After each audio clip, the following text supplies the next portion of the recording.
Vietnam, 1969. The jungle is ablaze. Helicopters fly low over the ground, dropping soldiers into another danger zone. American soldiers found themselves trapped, outnumbered, and surrounded. The Viet Cong know the terrain well. They vanish into the trees, and the army cannot keep up with them. But let's change one thing.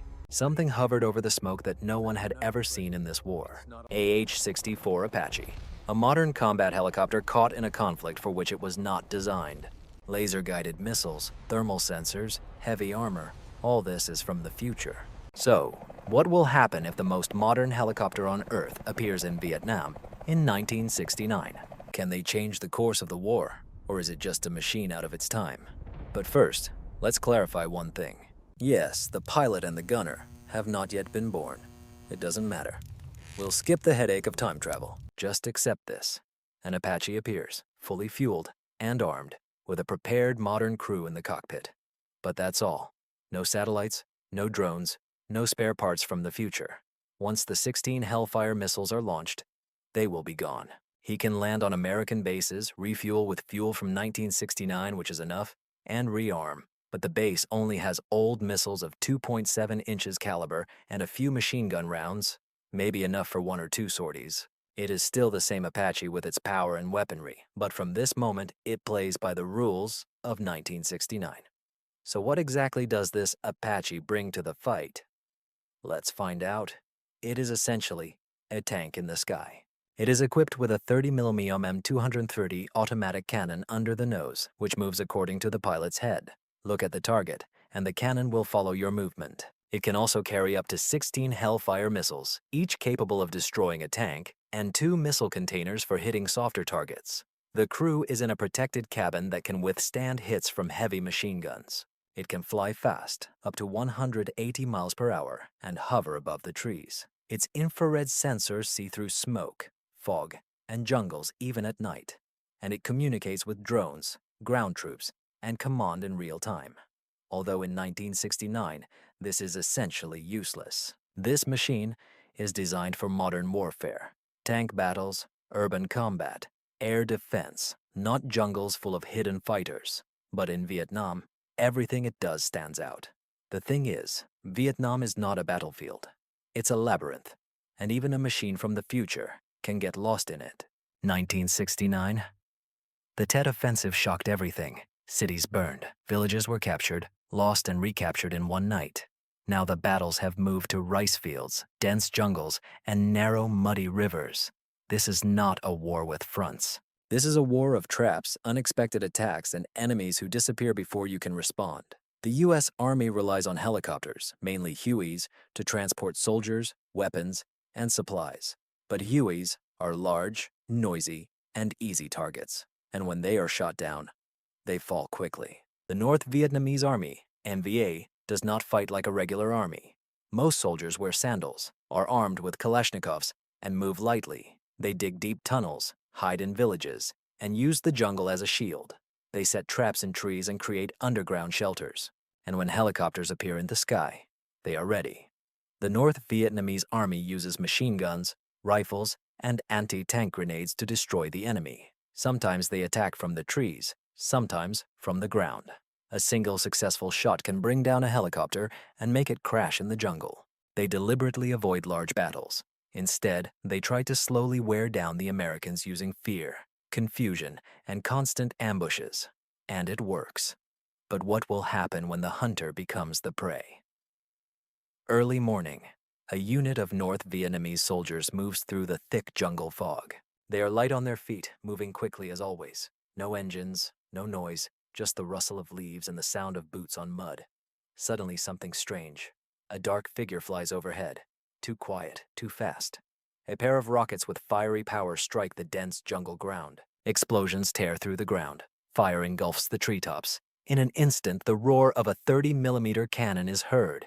Trees break, men scream, the jungle is torn apart. The enemy notices nothing. This is not like a battle with Huey helicopters. Hueys are dropping troops. They are loud. They give a chance.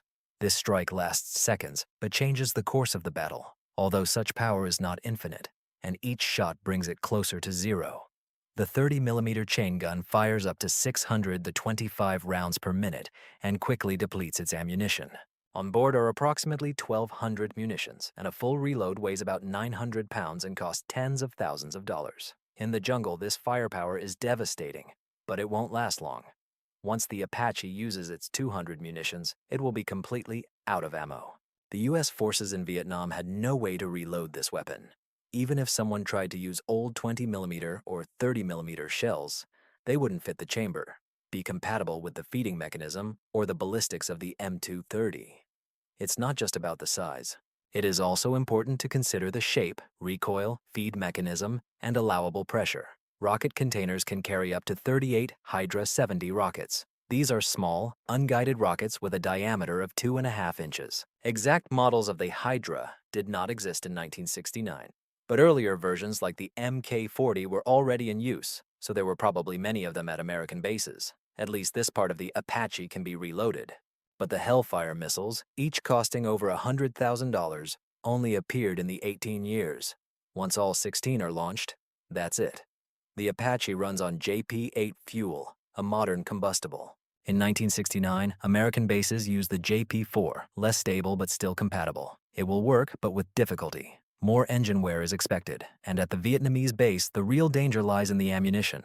The thing is, no one knows how to fix this machine. Without trained mechanics, even a small malfunction, such as a weakened part, fuel leak, or cracked blade, can render it inoperable for days or forever. Апач может расчистить джунгли, предотвратить засады и поддержать патрули США так, как не мог ни один Хьюи. С помощью своих тепловых датчиков этот аппарат обнаруживает вражеские истребители сквозь густые деревья, определяя тепло тел, даже в тумане или ночью. Then he strikes from a distance, using Hydra missiles or a 30mm machine gun, destroying targets before they realize they've been spotted.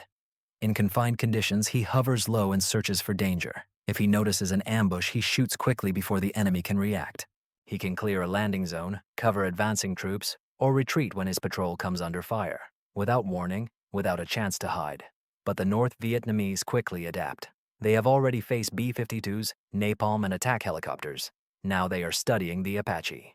Reconnaissance groups begin to carefully watch the sky. New traps are set higher, better camouflaged. Noise decoys are hung in the trees. They spread false information, placing the Apache in empty zones, and they have their own weapons. The Soviet heavy machine gun DSHK has already been used to shoot down American planes and can penetrate armor with precise hits. The RPG-7, although unreliable against fast targets, still poses a threat during landings or ambushes. If the Apache hangs too long, someone might get lucky. Nevertheless, damage gradually accumulates. The Apache can maintain supply lines and give the Huey a little time to maneuver. But can it win the war alone? One vehicle with limited fuel, no spare rockets, and no full maintenance? No. But it changes the pace. The Americans clearly cannot build their entire strategy around it, but it redefines the battlefield wherever it flies. One precise shot, one mechanical failure, one mission too far, and she is gone. But while she exists, she is the sharpest weapon the jungle has ever seen. So what happens when you throw a machine gun from the future into a war that has no clear end? As we found out, probably nothing. One helicopter cannot stop the jungle. It cannot hold territory. It cannot solve political problems. But perhaps it does something else for the American troops. It is lightning, something that works. Patrols stop fearing the dense trees. Radio broadcasts are no longer just warnings. They are a call for support. The troops begin to advance, knowing that this machine is watching them from above. It doesn't change the war, but it changes them. For the NVA, it's the opposite. They are used to ambushes on helicopters, not being hunted. Their best shelter is burning. The camouflage stops working. Suddenly, fire begins to pour from the sky without warning or sound. Some fighters start digging deeper. Some never leave the tunnels. But here lies the risk.